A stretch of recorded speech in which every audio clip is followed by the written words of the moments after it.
Hey everyone, here's a 2011 Toyota Highlander. We installed a compustar one-button remote start system. You get two of these little guys here. One press locks your doors. Two presses gives you unlock. And a press and hold for about 3 seconds activates the remote start.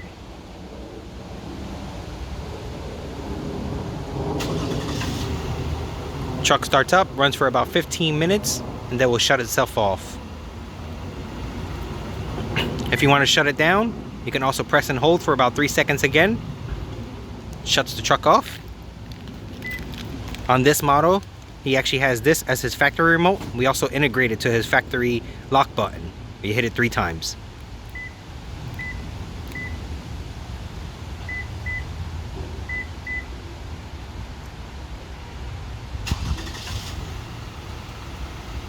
Thank you guys for watching.